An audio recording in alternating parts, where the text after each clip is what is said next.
Terminology वेगळी दिली, क्षुद्र केली.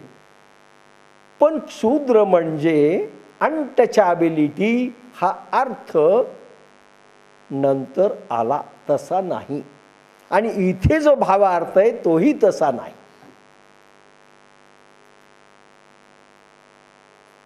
ब्राह्मणाचा अर्थ सोनपेठकरांनी छान सांगितलं असतं. 2-3 अर्थांनी ब्राह्मण शब्द येतो. त्याच्यात ब्रह्म जानाति ब्राह्मण हाही एक अर्थ येतो की ब्राह्मण कोणाला म्हणावं, की ज्याला ब्रह्म साक्षात्कार झालाय, शब्दाने नव्हे, वेद पंडित झालाय तो ब्राह्मण आहे. खोट आहे. अगावेद विद जरी झाला, माते नेणता वाया गेला, कणे सांडुनी उपणीला कोंडा जैसा. अगावेद विद जरी झाला, वेद पठन करणारा ब्राह्मण नाही होऊ शकत. पंडित म्हणा. पंडित हे ज्ञानी करतील कथा, परी न मिळती अर्था निज सुखा. तुकाराम महाराज. निज सुख, आत्मसुख, ब्रह्म साक्षात्कार त्यांना होऊ शकत नाही, तुकाराम म्हणतात. म्हणून वेद पंडित म्हणजे ब्राह्मण असा अर्थ नाही. ज्याला ब्रह्म साक्षात्कार झालाय, आत्म्याने प्रगट मिळवून स्वतः 4 मंत्रांचा उपदेश दिला, त्याला ब्रह्म साक्षात्कार म्हणतात, त्याला आत्मसाक्षात्कार म्हणतात. शब्दाने नव्हे, मान्य नव्हे, तर तो ब्राह्मण झाला. बाप्पासाहेब आम्हाला म्हणाले, आता तुम्ही ब्राह्मण झाले 1970ला. माझे गुरु बाप्पासाहेब साक्षात्कारानंतर म्हणाले 1970ला, आता तुम्ही ब्राह्मण झाले. कारण दुसरं वचन आहे, जन्मना जायतो क्षुद्रः संस्कारात् द्विज उच्यते. जन्मल्याबरोबर प्रत्येक माणूस क्षुद्र असतो. काय अर्थ आहे? काय अर्थ आहे? भलेही तो ब्राह्मण कुळातला असो तोही क्षुद्र आहे, आणि भलेही तो क्षुद्रातला असो तोही क्षुद्र आहे, भलेही तो वैश्याचा असो तोही क्षुद्र आहे. कारण क्षुद्राचा रंग आणि ब्राह्मणाचा रंग हे रक्त रंगाप्रमाणे पाहावं लागेल. ही आपली थिअरी आहे, अजून कोणी सांगितलेली नाही. हे फक्त आपल्या परंपरेने ही थिअरी सांगितलेली आहे. ब्राह्मणाचा रक्ताचा रंग भगवान महावीरासारखा व्हायला पाहिजे. महावीरांना सर्पदंश झाला त्यावेळेस असं म्हटलं दूध निघालं, कारण सगळे दूधखुळे माणसं समोर होती, अनुभव कोणाला नव्हता. दूध निघत नसतं, दुधासारख्या रंगाचं रक्त निघालं, पांढरा रंग, त्याला पांडुरंग म्हणतात. हा जो पंढरीचा पांडुरंग आहे, ब्रह्माचा मूळ रंग पांढरा आहे. आणि युगे 28 विटेवर उभा आहे. आता तो विषय नाही घेत. 28 युग कशाला म्हणतात सांगतील कधी सोनपेठकर, नाही तर मी कधी सांगेल. एकदा सांगितलंय होता हा विषय. युगे 28 विटेवरी उभा. त्याची रुक्मिणी ब्रह्म सांगितलं होतं मी. अजामेका लोहित शुक्ल कृष्णांच्या पूर्वीची स्थिती रुक्म रंगाची आहे, रुक्मिणी. आणि नंतर स्फोट झाला विश्वारंभाचा. तर हा पांढरा रंग रक्तात जर प्रगटला तर पांडुरंग ध्यानी, पांडुरंग मणी जागृती स्वप्नी पांडुरंग. पण रक्तामध्ये पांढरा रंग आणण्याकरिता आपलं जर रक्त काढा, काचेच्या स्लेटवर एक थेंब ठेवा, ते वाळवा, ही आपली थिअरी आहे. आणि त्यावेळेस ते वाळवल्यानंतर तुम्ही या प्रकाशामध्ये जर पाहिलं, काळा रंग जितका जास्त तितके तुम्ही तमोगुणी. क्षुद्राचा रंग काळा आहे, कातडीवरचा नाही, रक्त रंगामध्ये. आणि जितका लाल रंगी असाल तिथे तुम्ही क्षत्रिय रंगाचे वर्णाचे आहात, आणि काळा आणि लाल मिश्रित असाल तुम्ही वैश्य आहात. ही स्केल पट्टी भगवान म्हणून दिलेली आहे. आणि त्या काळात जातीवाचक नव्हतं, रक्तरंग वाचक प्रथा पडली, नंतर जातीवाचक झालं, नंतर ट्रॅडिशन झाल्या त्या. ती स्केलपट्टी भगवान म्हणूनही लावलेली होती. आणि विश्वामित्रही ब्राह्मण आहेत, लक्षात घ्या, जरी क्षत्रिय असतील तरी. आणि शूद्राचा ब्राह्मणाचा रंग एक तर फुल गुलाबी असला पाहिजे किंवा पांढरा असला पाहिजे. ब्रह्म जानाति ब्राह्मण त्यावेळेस. आणि आपण पाहिलं की तुम्ही देखील काचेच्या स्लेटवर पाहता आणि रक्तरंग कसे बदलतात हे तुम्ही प्रयोग केलेले आहेत, आम्ही प्रयोग केलेले आहेत. आपली प्रयोगाची ज्ञानेश्वरी आहे. आणि म्हणून शूद्र जन्मल्याबरोबर शूद्र असतो म्हणजे मनाची उत्पत्ती रजोद्भव म्हटलेलं आहे. मनाची उत्पत्ती बाईच्या म्हणजे जीवाची उत्पत्ती मेन्स्ट्रुएशन, बाईच्या मेन्स्ट्रुएशनपासनं शुक्रापासनं झालेली आहे. मन देखील रजोद्भव आहे, रजापासून झालेली आहे. म्हणून प्रत्येक जण शूद्र आहे. मग कोणी काय केलं, मौंजी बंधन झालं कुमार वयापासून, संस्कार 16 संस्कार की तो ब्राह्मण झाला. आता टेक्निकल पद्धती उरली, त्याच्यात ब्राह्मण होत नाही.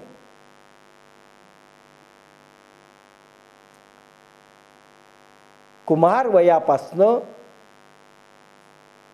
जी गायत्री मंत्राची दीक्षा दिल्या जाते ते मुंडन करणं म्हणजे नाही, ती ट्रान्समिशन ऑफ पॉवर आहे. त्यावेळेस वडिलामध्येच ती पॉवर असायची जी ट्रान्समिट व्हायची. नंतर सिद्धगुरु ती ट्रान्समिट करायचे. कुंडलिनी जागरण होतं. आणि मग त्यांनी आश्रमात 12 वर्ष राहावे आणि साधना अभ्यास, वेदाभ्यास, काय काय सगळ्या प्रकारचे अभ्यास करून मग पारंगत होऊन बाहेर यावं, अशी पद्धती होती. म्हणून सुरुवातच कुंडलिनी जागरण, शक्ती जागरण, शक्तिपातातून होत होती. आज पावर उरली नाही, शब्द उरले, शब्द उरले. हा गायत्री मंत्र ब्रह्मास्त्र बनत होता सिद्धगुरूंच्या तोंडी निघाल्यानंतर. साचची बोलाचे हे नोहे शास्त्र, ज्ञानेश्वरी. पैस संसार जिणते शस्त्र, आत्मा अवतरविते मंत्र अक्षरे ये. शब्द ब्रह्म, वाक ब्रह्म बनतं, पण सिद्धगुरूच्या मुखातून निघालं तर कधीही नाही. ब्रह्मास्त्र बनतं, साधकांच्या आत्मशक्तीवर ते प्रभाव करतं आणि तो सिद्ध होतो. तर ही पद्धती प्रत्येक जण क्षूद्र आहे, इथं जातीवाचक नाही आहे आणि धंदेवाचक देखील नाही. काहींनी सांगितलं धंद्यावरून सगळं जाती पडल्या, तेही चूक. आणि जन्मावरून पडली तेही चूक. जी मूळ पद्धती प्रत्येक जणाला ब्राह्मण होता येतं, जन्मल्याबरोबर प्रत्येक जण क्षूद्र असतो. संस्कार रक्तावर, प्राणावर, मनबुद्धीवर, ध्येयशुद्धीवर ब्राह्मणांचा देह झाला की तुम्ही ब्राह्मण झालात. आणि ब्राह्मण असून तुमचा देह जर घसरला आणि रक्तरंग जर काळा आला रक्तातून, हेमोग्लोबिन 14.5 ठेवून, तर मात्र तुम्ही ब्राह्मण झाला. तर क्षूद्र म्हणजे इथे किरणांचं महत्त्व सांगितलं. म्हणून काही लोक पूर्वी कोणाच्या हातचं खायचं नाही का, त्यांची किरणं वाईट निघू शकतात. ऑरा ज्याला म्हणता येईल, जो 3.5 फुटापर्यंत घेरा करून असतो आणि सिद्ध पुरुषाचा 15 किलोमीटर पर्यंत जातो.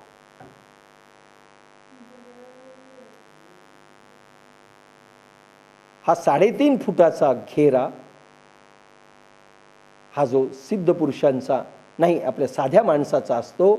याचं ऑरा, याचं आभामंडल हे जर वाईट असेल, याचं मन बरोबर नसेल आणि स्वयंपाक करणारी स्त्री जरी दुःखात असेल, रडत असेल, कलुषित भाव असेल, रागात असेल, तिच्या किरणांचाही प्रभाव पडतो.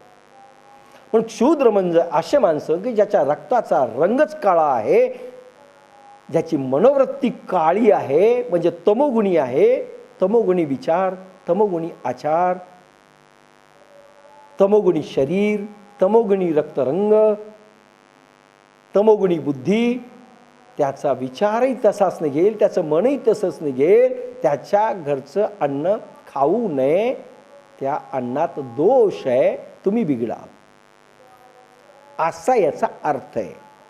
सांगे शूद्र घरी अगवी, पक्वान्ने आहाती बरवी, ती द्विजे केवी सेवावी, दुर्बळ जरी झाला. इथे द्विज म्हणजे फक्त ब्राह्मण नाही, द्विज म्हणजे दीक्षित, गुरुपासोनी दीक्षा ग्रहण, त्या शिष्यासी नवा जन्म जाण. नाथ भागवत. 2 जन्म होतात माणसाचे. आता साध्या गुरुची मंत्र दीक्षा म्हणजे द्विज नाही, त्याला चेतनेचा अनुभव, ट्रान्समिशनचा आलाच पाहिजे, त्याची कुंडलिनी जागृतच पाहिजे. आणि ही जर जागृत झाली तरच त्याला द्विज म्हटले. द्विज म्हणजे दुसरा जन्म. गुरुपासून दीक्षा मिळाल्यानंतर द्विज होतो. तर ज्यावेळी दीक्षा मिळते याचं आभामंडल चेतनमयी होत असतं, ब्राह्मणमयी होत असतं, तेजोमयी होत असतं. रक्तरंगाचे रंग जात असतात. काळा रंगातून लाल रंगात तो प्रवेश करतो. तुम्ही पाहिलंय तुमचे अनुभव. लाल रंगातून भगव्या रंगाकडे तो जातो, तो द्विज असतो. आणि जर तुम्ही त्याच्या घरचं अन्न खाल्लं, त्याच्या हातचं खाल्लं, तर तुमचा रक्तरंग पुन्हा खाली घसरू शकतो. म्हणून तसं अन्न खाऊ नये त्या घरचं, असं म्हटलंय. सांगे क्षुद्र घरी अगवी, पक्वान्ने आहाती बरवी, ती द्विजे केवी सेवावी, दुर्बळ जरी झाला. दुर्बळ म्हणजे अजून पूर्णत्वाला आलेला नाहीये. साधक जरी झालेला असेल, द्विज बनला असेल, संस्कारित झाला असेल, तरीही त्याने सेवू नये. दुर्बळ जरी झाला, पण सिद्ध झाला तर सेवता येत, आणि त्याच्यावर परिणामच करत नाही. हे लक्षात घ्या. ज्याच्यावर किरणांचा, वाईट किरणांचा परिणाम होतो त्याला ही कंडिशन आहे. आणि ज्याच्यावर वाईट किरणांचा परिणाम होत नाही, म्हटलं ज्यांचा ऑरा 15 किलोमीटरपर्यंत पसरतो, 15 फुटापर्यंत पसरतो, उलट त्याची किरणं थोपली जातात, त्याचं काही खाल्लं याचं बिघडत नाही. म्हणून नाथांनी शूद्राघरचं अन्न खाल्लं असा उल्लेख आहे. पण आपल्या दृष्टीनं क्षुद्र, त्यांच्या दृष्टीने काही नाही, परिणामच होत नाही. आभामंडल तेजोमयी. शूद्राच्या घरी सर्व पक्वान्ने उत्तम केलेली आहेत. ती एखाद्या द्विजाने जरी दरिद्र झाला असला तरी कशी सेवन करावीत, विज्ञानी विचारानुसार सांग पहा, ठीक पहा. स्वधर्मात प्राणाला ऊर्ध्वगती असते. हे निस्पंद निष्कर्म निर्विषयी चढण असते. सुप्त प्रकृतीत विषयी काम, विषयी कर्मगती, विषयात घसरण आहे, उतार आहे. म्हणून विषयी लोकांना निर्विषयी चढण दुर्घट आहे. पण आत्मधर्मी आत्मधर्माचा आदर्शनं त्याचा प्रचार व प्रसार केला तर रक्तरंग शोधन संशोधन झाले तर भयावह प्रकृती धर्म सुखावून गुणातीत करील. उतारी उतारात गोड असले तरी चढणीत कुपथ्य आहे. ही चढण आहे, कुपथ्य, घसरू नका. म्हणून कांदा खाऊ नये, लसण खाऊ नये, कारण रक्तरंग बदलतो. लोकांनी त्याला धार्मिक असं अधिष्ठान दिलं, कांदा खाणारा लसण खाणारा पापी ठरला. ज्याच्याने रक्तरंगाची घसरण होते असे पदार्थ त्याज्य आहेत. फार मोठं धर्माचं अधिष्ठान आहे असं काही समजायचं नाही. काय नको आणि काय पाहिजे. दूध असेल त्याला सात्विक आहार म्हटलंय. तामसी आहार, सात्विक आहार, राजसी आहार, अशा आहाराचे प्रकार आपण पाहिलेले आहेत चर्वंतर्पण ह्या विषयांमध्ये बोलत असताना आयुर्वेदानुसार. आणि म्हणून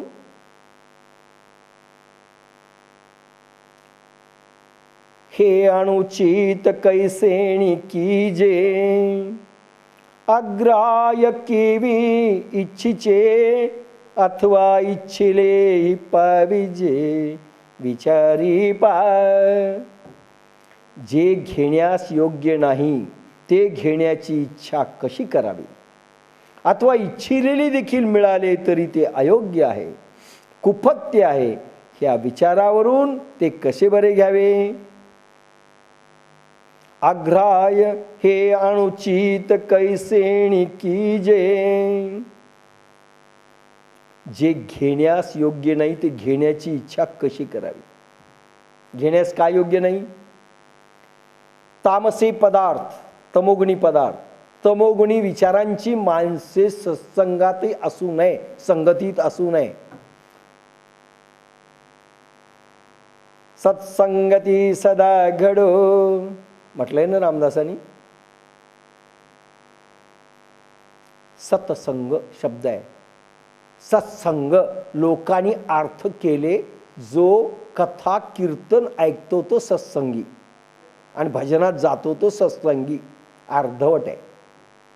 सत्संग, सत म्हणजे ज्या सत्पुरुषांची सत्शक्तीच फक्त शिल्लक राहिली, रजोगुण तमोगुण जाऊन सत्वरंग रक्तात प्रतिष्ठापित झालेला आहे, त्यांना संत म्हटले. ज्यांच्या रक्तातून रजरंग गेला, तमरंग गेला, तमोगुणही गेला, रजोगुण गेला, म्हणजे काळा रंग गेला आणि लाल रंग गेला आणि शुद्ध सत्वाचा शुक्ल रंग प्रगट झाला, त्याला संत म्हणतात. आणि त्यांचा संग करणं त्याला सत्संग म्हणतात.